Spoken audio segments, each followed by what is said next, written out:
Cảm ơn các bạn đã quay trở lại với kênh Vận Mệnh Trong Tay, kênh chuyên luận chỉ tay cho các bạn. Tiếp tục cái series luận chỉ tay thì hôm nay mình sẽ mang đến cho các bạn một bàn tay của một bạn nữ sinh năm 1995, thì năm nay bạn ấy 27 tuổi. Thì đầu tiên để xét về cái tính cách của bạn ấy thì mình sẽ nói trước về cái hôn nhân và cái tình duyên của bạn ấy, tại vì bạn ấy khá là quan tâm đến cái vấn đề này ha.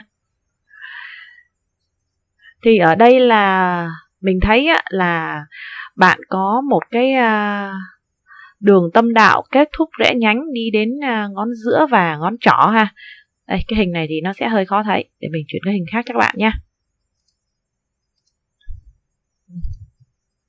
Đó, cái hình này thì bạn sẽ thấy rõ hơn ha. Đây là cái đường tâm đạo của bạn này. Đấy. Ở đây thì bạn ấy có cái đường tâm đạo này. Đấy. Đấy.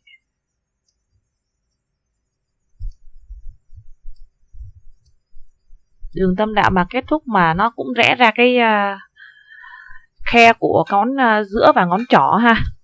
Đó thì nó cũng thể hiện một cái điều là bản thân của các bạn á, nếu mà có cái đường tâm đạo mà nó rẽ như vậy này, đây là cái đốt cuối cùng, đây là cái đường chỉ chính này, mà nó rẽ về cái khe này á, thì chủ là các bạn cũng sẽ phải tiêu hao đến cái vấn đề mà liên quan đến tiền bạc á, dành cho những cái người mà mình quan tâm thương yêu nha.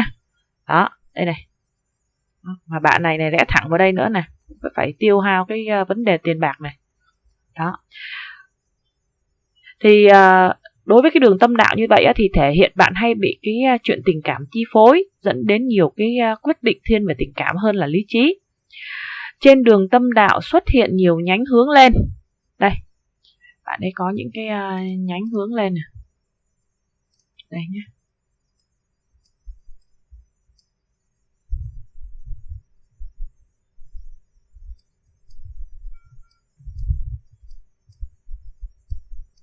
Đó.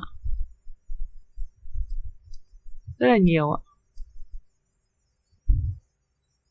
Thì thể hiện ở đây là bạn khá là đào hoa, được nhiều người khác phái thích. Bắt đầu từ những cái giai đoạn 14, 15 đến 18 thì cảm xúc của bạn đan xen lẫn lộn, nhiều cảm xúc trái ngược nhau. Đó, tại vì do đây này còn có mấy cái nhánh mà đây nó đưa xuống cái này. Nhánh vừa hướng lên nó vừa hướng xuống thì thể hiện những cái cảm xúc đan xen trái ngược nhau nha. Nó hướng về mé bên ngoài của ngón tay út ạ. Đó. Còn những cái mé hướng về đây thì nó lại là một cái ý nghĩa khác nha. Mọi người phải để ý. Đó.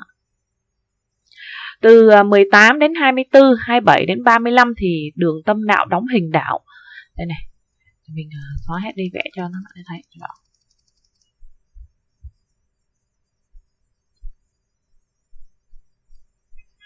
Nó dạng giống như là cái đường của nó bị cắt xong rồi nó đóng thành những cái đảo nha. Nếu như mà nó cắt hẳn là rất là dễ xảy ra đổ vỡ hôn nhân nha.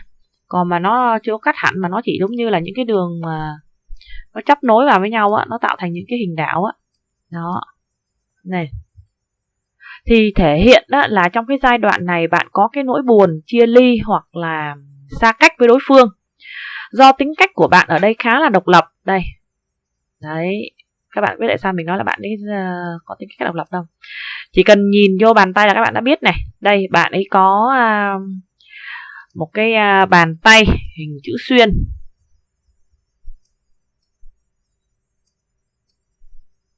Đó.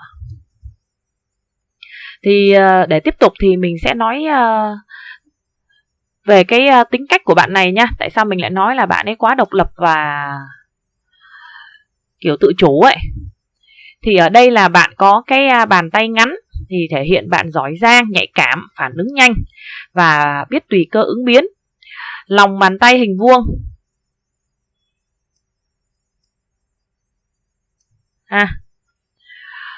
Dày thì thể hiện sự nhanh nhạy, thái độ ổn định thiết thực với cuộc sống, là người đáng tin cậy và ổn định trong chuyện tình cảm. Nhưng bạn lại không thích cái sự trói buộc, thích gặp gỡ và giao lưu bạn bè. Tuy nhiên, bạn rất hiếm khi để người ngoài chạm đến cái thế giới sâu thẳm bên trong tâm hồn bạn bởi sự tự vệ mạnh mẽ không cho phép điều đó. Đối với những gì bạn đã muốn sở hữu, bạn sẽ không từ bỏ và đôi khi bị cho là cứng đầu cố chấp.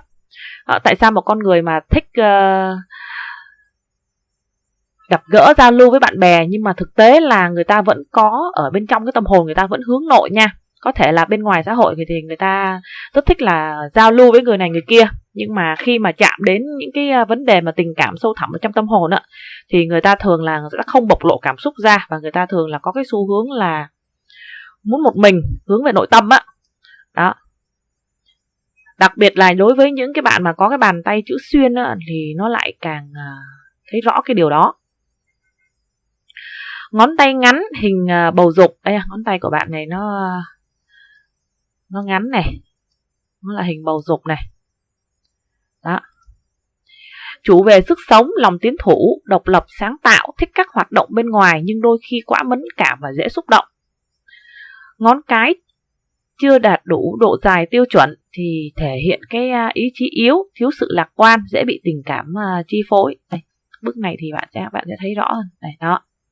Cái ngón cái của bạn này, đấy, nó chưa đạt được đến cái độ dài tiêu chuẩn ha. Nó đang còn thấp hơn đây tí xíu nè, độ dài tiêu chuẩn nó phải cao lên đây tí xíu nữa. Đó. Ngón áp út dài hơn ngón trỏ nè. Đó, thì thể hiện bạn có lối sống dĩ hòa vi quý, tuy nhiên hay tham công tiếc việc, cố gắng làm thật nhiều chưa xong thì bạn cũng chưa dám nghỉ ngơi. Ngón út dài đến đốt thứ nhất của ngón áp út đây. Thì như mình nói lúc nãy thì tình cảm của bạn sẽ thiên về nội tâm, muốn có một cuộc sống ổn định, tràn ngập yêu thương. Trong tình yêu thì lãng mạn, dịu dàng, không thường bộc lộ cảm xúc. Khi đã yêu ai thì yêu rất say đắm, suy nghĩ chín chắn hơn người đồng trang lứa. Nhưng mà lại khá là bảo thủ. Vừa bảo thủ nhưng mà lại không thích bị trói buộc, luôn muốn có khoảng trời riêng dù bạn đã kết hôn.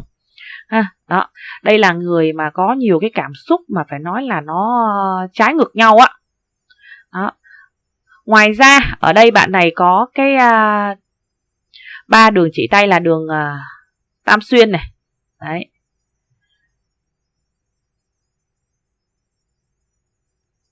Đây, mình mở lại cái hình cũ nha. Đây, đó. Người có đường chỉ tay tam xuyên thì như các bạn cũng biết rồi, ở đây bạn này còn có vân mắt phượng ở đây nữa này. Đấy. Thể hiện bạn này là một người phụ nữ rất là giỏi giang, không những giỏi giang mà rất là động lập và mạnh mẽ nữa. Một khi mà bạn ấy đã quyết làm việc gì á, thì chắc chắn là bạn ấy phải cố gắng bạn làm cho bằng được thì thôi. Đó. Đây là cái ưu điểm và cũng chính là cái khuyết điểm của bạn ấy. Như mình có nói lúc nãy đó, có những cái vấn đề trong tâm tư tình cảm bạn ấy không nói ra nên cũng khiến người khác không có hiểu được bạn. Và đối với bạn á, bạn muốn cái người bạn đời của bạn phải tự hiểu để thay đổi vì bạn. Đó, nhưng mà thật sự là đối với một số người đàn ông á, thường á, là người ta là không có hiểu hết cái tâm tư tình cảm của người phụ nữ đâu. Đó, nên nếu như mà được á, thì nhiều khi cái sự mạnh mẽ của bạn thì bạn cũng nên giảm lại ha. Mình nói ra những cái tâm tư của bản thân mình cho cái người bạn đời của mình nghe, hai người cùng nhau thấu hiểu thì mình nghĩ nó sẽ tốt hơn là bạn cứ giữ trong lòng rồi muốn người ta tự hiểu nhá. Đó. Và ở đây thì bạn có 2 đường hôn nhân, một đường dưới 24 tuổi và một đường 28 tuổi trở lên. Đây.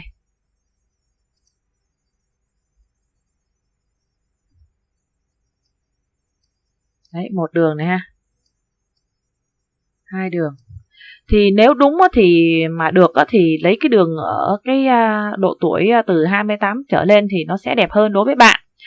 Nên nếu mà bạn đã lấy trước cái tuổi 28 thì bạn phải cố gắng rất là nhiều thì mới giữ được cái cuộc hôn nhân trọn vẹn cho bản thân. Đặc biệt là phải cố gắng qua những cái giai đoạn 18, 24, 27 và 35. Và ở đây tay bạn này thì mình thấy bạn ấy sẽ không có số nhờ chồng ha. Đây. Tại vì cái lóng này, cái lóng thứ 3 này nó ngang bằng với cái lóng này, nhưng mà nó lại có cái chiều hướng phình lên trên trước, không có số nhờ chồng mà còn phải có xu hướng nhịn nữa nha. Chồng bạn sẽ có cái tính hơi ngang và giống như là ngang kiểu trẻ con ấy. Đó, bắt bạn phải làm cái này, bắt bạn phải làm cái kia. Nhưng mà đây, tính bạn thì nó sẽ chín chắn hơn cái bạn nam này rất là nhiều. Đó, nên khi đâm ra là đôi khi bạn suy nghĩ nhiều quá, nên đâm ra là bạn sẽ cảm thấy có cái sự thất vọng. Đó, như mình lo nhiều quá đó. Đó, lo nghĩ nhiều quá. Và ở đây này, bạn còn có rất là nhiều những cái đường này đây. Ai mà xem mình nhiều thì biết rồi ha. Đây rất là nhiều những cái đường mà tiêu cực ở trong hôn nhân này.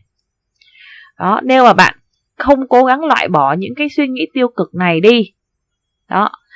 Mà ở đây mà mình thấy suy nghĩ tiêu cực nó nhiều đến nỗi mà gần như nó phá nát cái gò mộc tinh này luôn. Những cái suy nghĩ tiêu cực này là mỗi lần cãi nhau hay là như thế nào đó đều suy nghĩ là ly hôn, ly thân.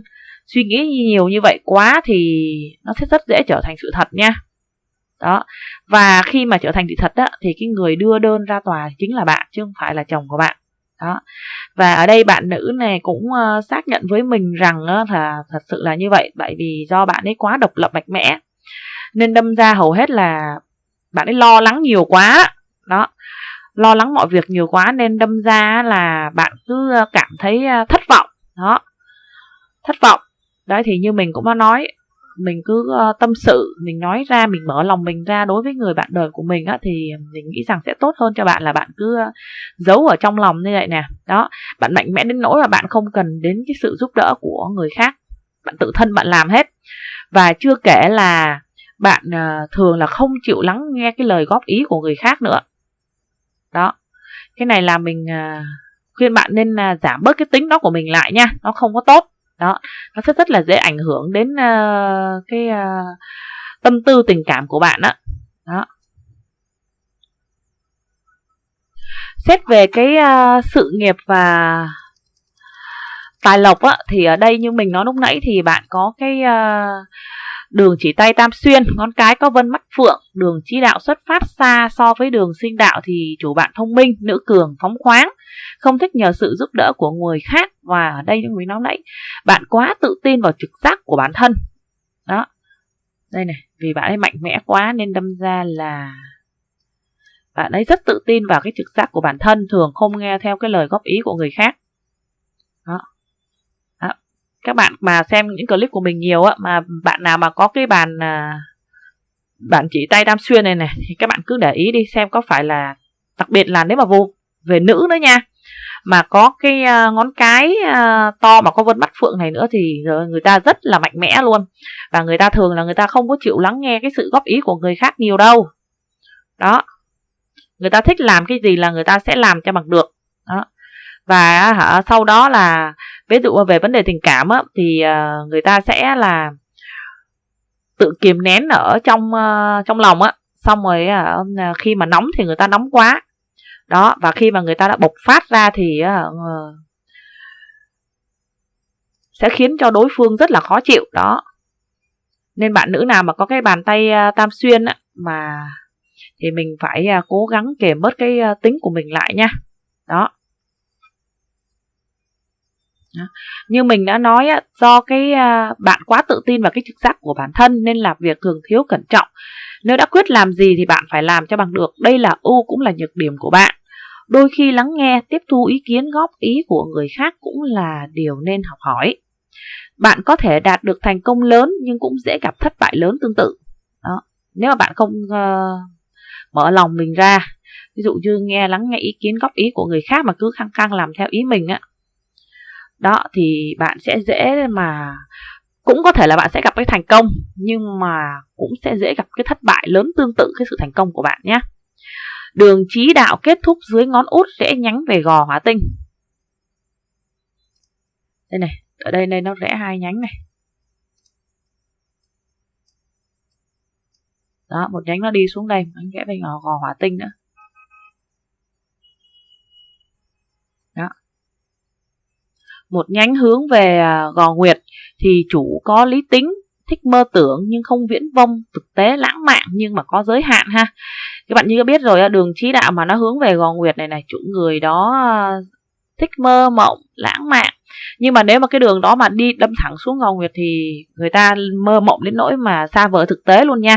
Nhưng còn người nào mà rẽ nhánh, một nhánh hướng về Gò Hỏa Tinh và một nhánh hướng về Gò Nguyệt này á, thì người ta có cái sự lãng mạn mơ mộng, nhưng mà nó không có đi đến giới hạn ha, vẫn có thể kết hợp được với thực tế.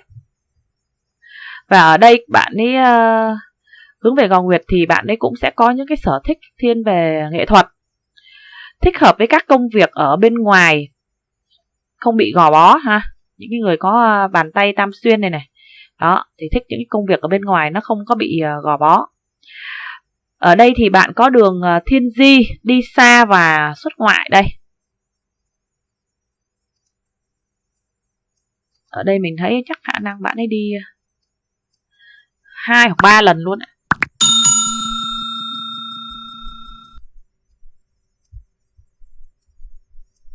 Đó.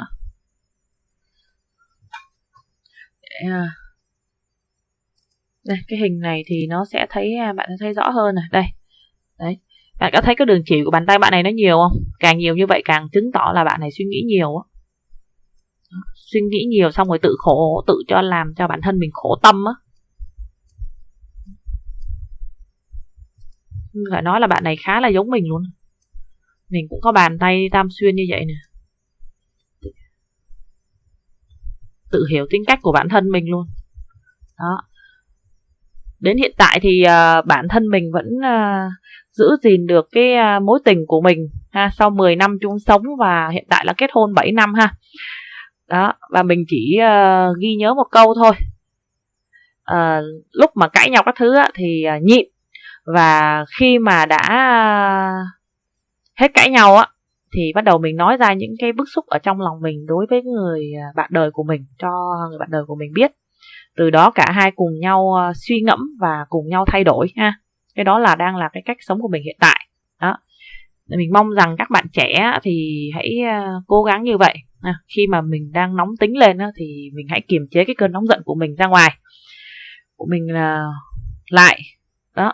Thay vì mình bộc phát ra ngoài thì mình nên kiềm chế lại. Có thể là hai vợ chồng sẽ không nói chuyện với nhau một ngày thôi cũng được. Sau khi mà hết cái sự nóng tính rồi thì mình hãy nói ra nha, để giải tỏa áp lực cho chính bản thân mình nữa. Thì ở đây này, bạn ấy có những cái đường thiên di, đi xa ha. Thiên di đi xa lập nghiệp, không lập nghiệp ở gần nhà nha. Đó, có cơ hội xuất ngoại này. Khả năng đi từ 2 đến 3 lần. Đường định mệnh xuất phát từ Gò Nguyệt đi lên cũng thể hiện bạn ra ngoài lập nghiệp sẽ có quý nhân giúp đỡ. Đây này. Đây này. Đây là cái đường định mệnh của bạn ấy này. Nó xuất phát từ Gò Nguyệt này. Ở đây mình thấy bạn ấy có cái đường định mệnh này. Đây. Đó. Sự nói cái công việc của bạn này nó rất là khá luôn. Hầu hết là nhờ vào cái sự cố gắng của bạn này rất là nhiều. Đây, do cái hình nó hơi nghiêng á, mình vẽ nó không được đẹp, nhưng mà cái hình của bạn ấy thì nó nhẹ nha. Và ở đây bạn ấy rất là năng động này, và kiếm tiền giỏi nha. Bạn này kiếm tiền giỏi.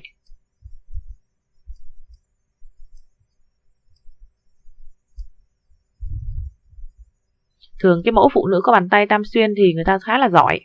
Người ta chỉ khổ tâm thôi. Khổ tâm do người ta suy nghĩ nhiều. Bản thân mình cũng vậy, suy nghĩ nhiều lắm. Đó. Tuy rằng còn khá là nhiều cái sự cản trở, nhưng mà mình thấy rất là tốt đây này. Bạn ấy có những cái công việc ở bên ngoài rất là tốt.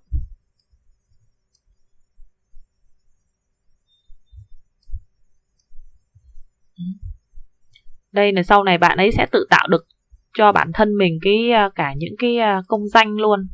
Đây là cái đường tiền của bạn ấy này. Bạn thấy không?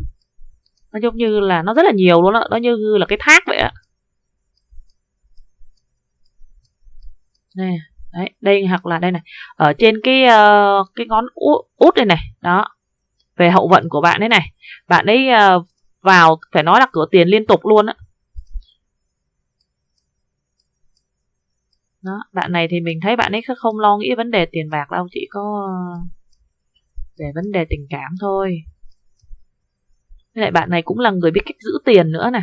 Sau này bạn ấy cũng sẽ có cả những cái công danh cho bản thân mình luôn á.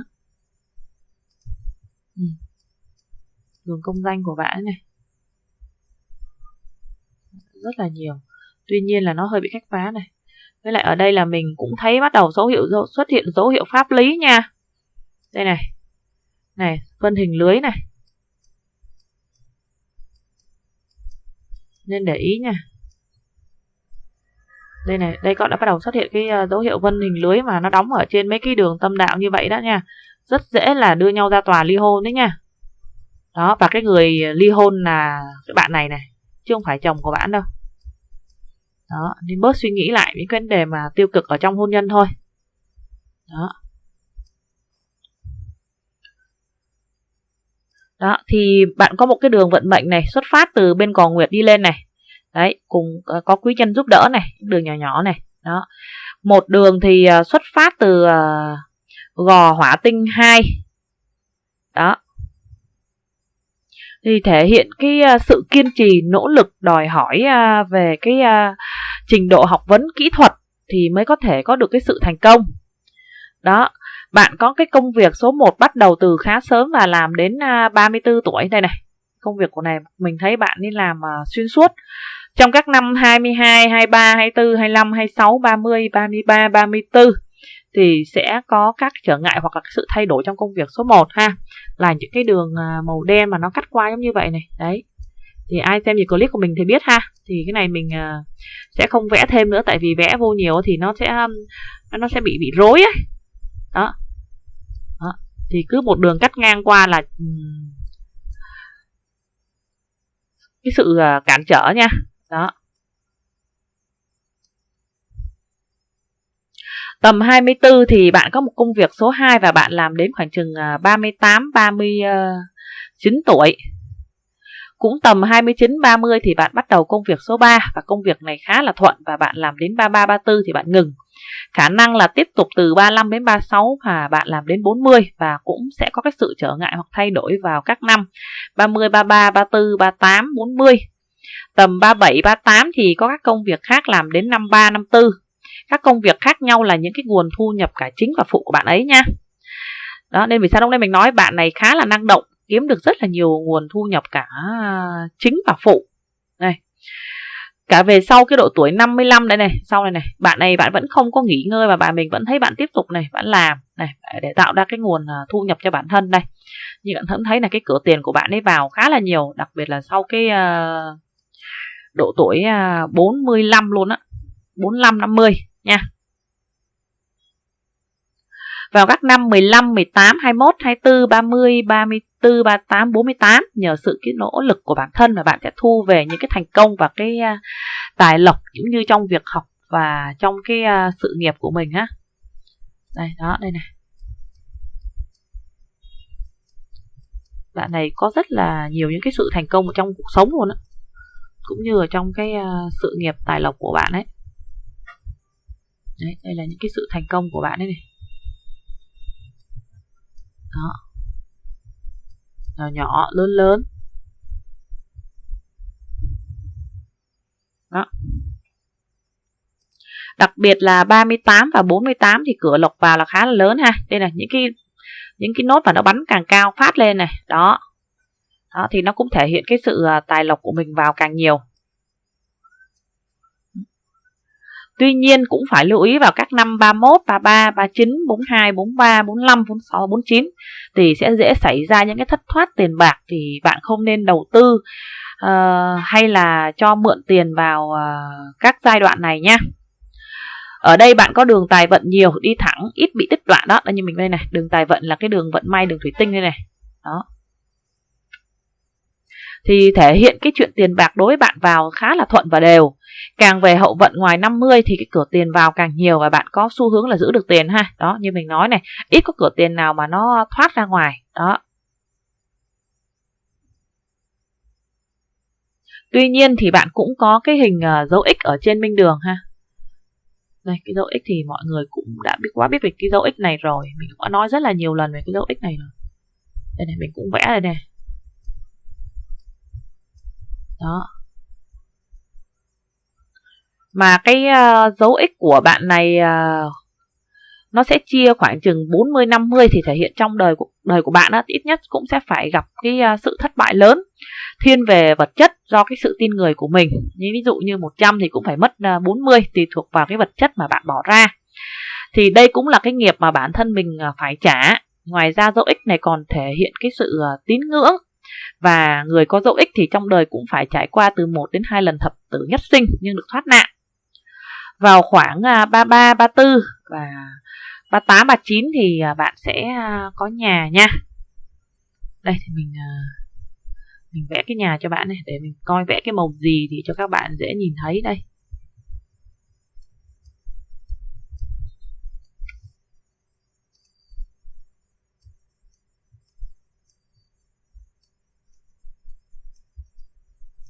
Cái nhà nào mà nó có cái hình tam, trên đây này có hình tam giác mà nó có một cái đường đưa lên vậy đây này bạn nhé. Đó, thì nó làm ra được cả tiền cho mình nữa nha. Cái nhà này có tiền nhé. Ở đây này, mình vẽ lại như chỗ này thôi. Đó.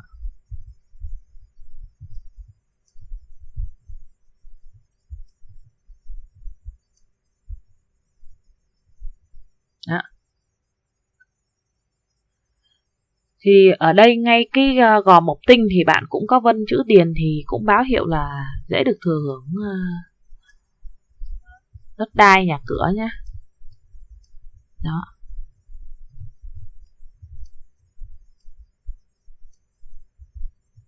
Chú ý thêm về các vấn đề tiểu nhân phá hoại ở trong công việc nhé. Đây này. Tiểu nhân cũng khá là nhiều đó. Cũng là có thể là do cái tính của bạn này mạnh mẽ quá, đâm ra cũng làm phật lòng không ít người nhé. Đó. Ngoài ra chú ý thêm giúp mình về những cái vấn đề mà liên quan đến pháp lý này. Đó. Đó. Tiếp đến là về cái sức khỏe và cái gia đạo của bạn ấy. Thì ở đây là bạn có những cái đường chỉ tay rõ nét, đường sinh đạo ôm gò kim tinh lớn. Thì chủ ở cái thời điểm hiện tại bạn có cái sức khỏe và thể chất khá là tốt. Để mình chuyển qua cái hình khác ha, cho mọi người xem nó dễ hơn. Đây. Bạn ấy có cái đường sinh đạo ngay chỗ đây này. Đấy. Nó ôm cái gò kim tinh khá là lớn ha. Đoạn này của bạn ấy rõ nét lắm, tại vì do cái hình này của bạn chụp thôi ha. Thì mình lấy cái hình này cho rõ để các bạn làm mẫu. Đó. Tuy nhiên đoạn đầu đường sinh đạo như hình lông vũ, sậm màu. Đây này, cái chỗ này của bạn ấy này. Đây mình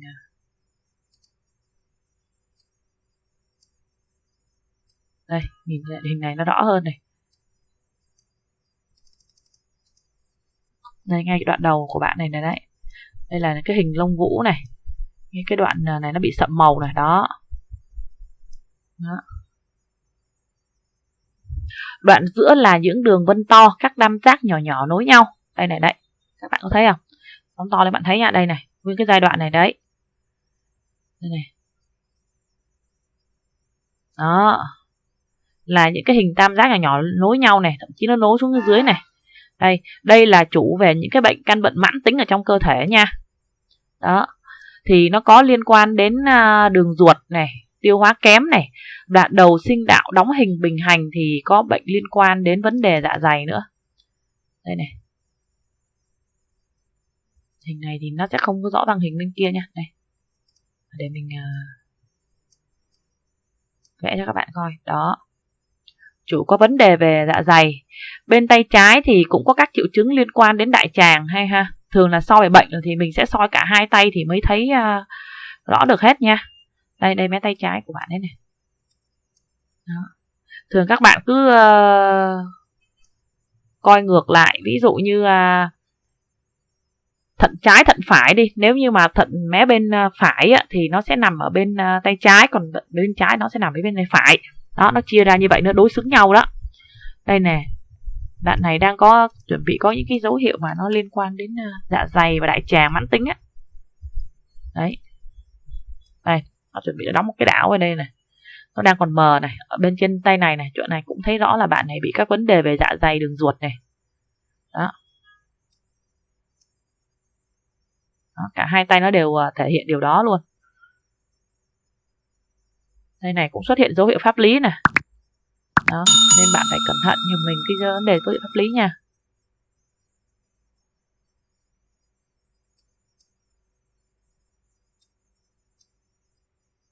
Đó. Thì những cái căn bệnh mà nó kiểu mãn tính như vậy á, thì nó cũng sẽ không có nặng, nhưng mà bản thân mình cũng không có chữa dứt được nha. Chỉ có cố gắng ăn uống rồi tập luyện sức khỏe điều độ thôi. Gò nguyệt thì có các vân hình thoi. Gò nguyệt này ha, đây. Đây này thì nó nhìn không rõ. Đây, để mình thường là mình sẽ nhờ các bạn chụp khá là nhiều hình ở các góc độ khác nhau nhé, để cho mình có thể soi rõ từng cái chi tiết ở trên bàn tay các bạn. Đây này, gò nguyệt bạn này này, đây. Đóng các vân hình thoi này. Đó. Đây này. Nó có cái xu hướng là đóng càng ngày càng nhiều á, thì nó sẽ liên quan đến các vấn đề là phổi á, chức năng phổi nó bị suy giảm á. Đó. Dễ bị các bệnh viêm mũi họng nha, mà những cái hình thoi này mà nó đóng càng nhiều thì thể hiện cái chức năng phổi thì nó càng nặng á. Đó. Trên gò mộc tinh thì có vân dấu cộng hoặc là vân dấu chữ điền á. Đây này. Chữ điền thì các bạn biết rồi ha, chủ về những cái vấn đề mà liên quan đến gan mật, chức năng gan yếu á, nó không có thải độc tốt được cho cơ thể. Còn dấu cộng thì là thể hiện các triệu chứng của bệnh đau đầu, huyết áp, chóng mặt, kèm thêm cái triệu chứng như là mất ngủ, suy nghĩ nhiều ha. Đây này, do cái gò mộc tinh và gò thổ tinh này có rất là nhiều những cái vân sọc chạy xuống này, chủ về những cái vấn đề suy nghĩ nhiều. Nhìn tay bạn này cũng là biết là bạn này suy nghĩ nhiều rồi. Đó. Ngón cái cũng có vân hình thoi nối nhau thì đây. Đây đoạn này nè ha. Đó, thì chủ về các vấn đề mà liên quan đến tim mạch hoặc là vấn đề mạch máu não, tình trạng huyết áp khi bạn căng thẳng nha, giống như là thiếu máu lên não vậy đấy. Đấy. Ngoài ra gò mộc tinh như mình cũng nói đó, thì có thêm vân chữ điền thì chú ý đến vấn đề chức năng gan của mình. Các bệnh về phụ nữ như tử cung, buồng trứng, trĩ này nha, do cái gò thủy tinh bên tay trái đóng cái vân hình thoi á. Đây.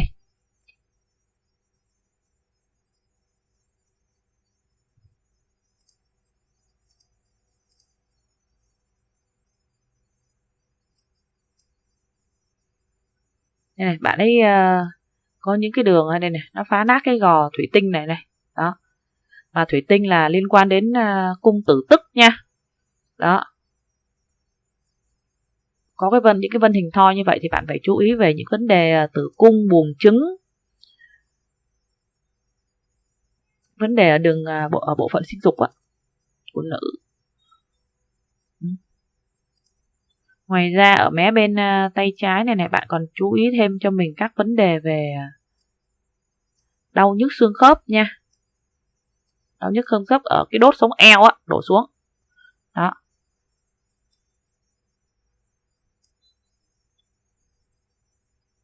Mình cố gắng mình đi khám sức khỏe định kỳ đều để mình có thể kiểm soát được những cái dấu hiệu bệnh tật mà nó tiềm ẩn ở trong cơ thể mình nha. Đó. Nhưng mình có nói lưu ý các vấn đề của xương sống cột này, các vấn đề mà xương sống eo từ cái phần chi dưới á. Đó. Về cái phần gia đạo của bạn này á, ở đây. Đó.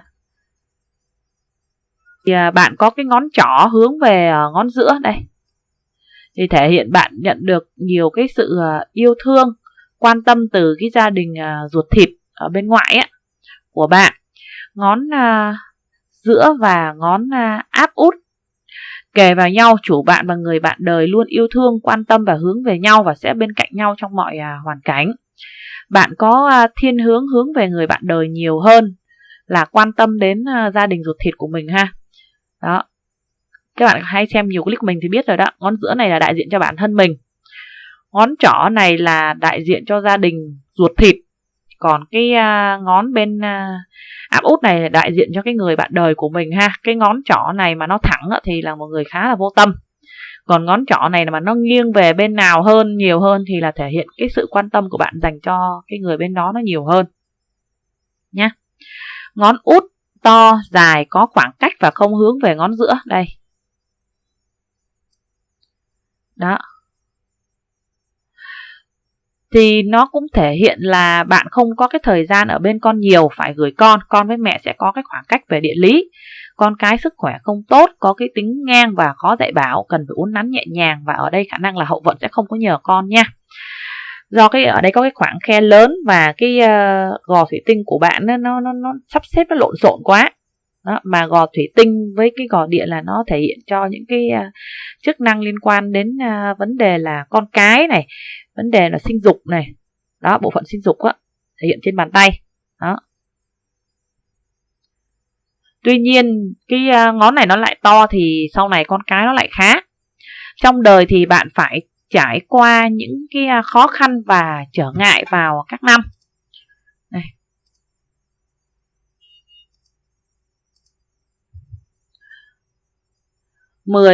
Mười tuổi này.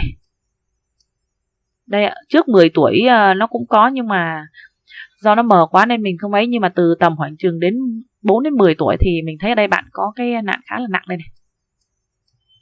Đấy, nó đóng thêm thì khả năng là đụng chạm thân thể luôn á. Đó. Nạn này khá là nặng này. 13 tuổi này. 10 tuổi này. 13 này, 15, 16 này. 18, 19, 20. Đó. 23. Đây này, cái đường nhỏ nhỏ này. 23, 26, 27. 32, 35. Đây sẽ nhìn nó không rõ bằng cái hình bên kia nha. Nhưng đây này này.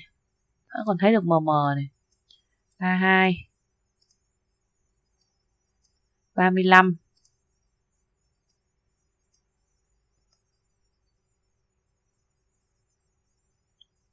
54 và 60.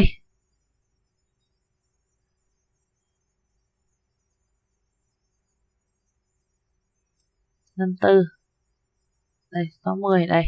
Đó. Còn một số những cái nạn nhỏ nữa, nhưng mà do bạn ấy chụp mờ quá nên mình cũng không có thấy rõ ha. Cái nào mình thấy rõ thì mình sẽ nói cho bạn ấy biết để bạn ấy cố gắng bạn ấy tránh.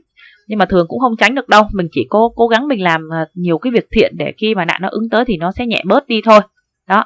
Những cái nạn mà trong đời của bản thân mình á, nếu mà nó mà chạy một mạch thì các bạn đã biết rồi đó, nó mà chạy một mạch giống như vậy là nó càng đậm, nó chạy từ cái vòng cổ tay xuống mà nó đâm xuyên qua cái mạng đạo này này. Đấy.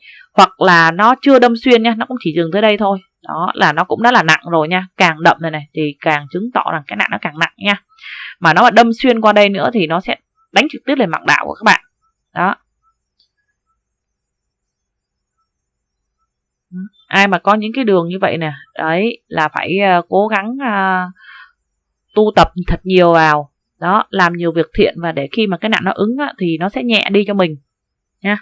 Năng kêu cầu gia tiên để gia tiên độ mệnh. Thì bạn ở đây bạn chú ý giúp mình các nạn bất ngờ, tai nạn bất ngờ như là té cao, xe cộ, bị các vật nhọn làm chảy máu. Các tai nạn trước năm 20 tuổi thì hầu hết đều do cái bản tính của bản thân mà ra, hoặc là bất đồng quan điểm với người nhà. Lưu ý cái nạn 15, 16, 20, 23 chạm thân thể. 33, 39 thì dễ xảy ra chuyện buồn ở trong gia đạo. Ngoài ra ở đây thì mình thấy bạn cũng đóng 3 cái tam giác ở trên đường sinh đạo thì chủ có sự giao kéo cơ thể ít nhất là 3 lần nha. Đó. Ở đây mình thấy bạn cũng có người ở trong gia đình theo độ này. Miền Bắc thì gọi là ông Mãnh ấy. Đấy. Hình này thì không có thấy người theo độ nhiều bằng cái bức hình đây này. Đấy. Bạn này cũng thấy có người theo độ, nhưng mà cái đường vân âm đức này thì nó chưa có được dài. Đó, bạn phải năng kêu cầu để khi mà những cái nạn mà nó ứng tới á, thì mình cũng có thể mình dễ dàng mình vượt qua được nha. Đấy. Mình có nói đấy, những cái người mà có cái hình tam giác ở ngay đây này, người ta rất là dễ được có lộc về đất đai nhà cửa nha. Nhưng mà cái tam giác này của bạn nó chưa có đóng xuống hẳn nha. Nó mà đóng xuống hẳn ở ngay dưới đây là thành hình tam giác rõ ràng á, thì rất là dễ nhận được cái đất đai nhà cửa có lộc vậy. Bạn này sau này sẽ càng ngày càng khá.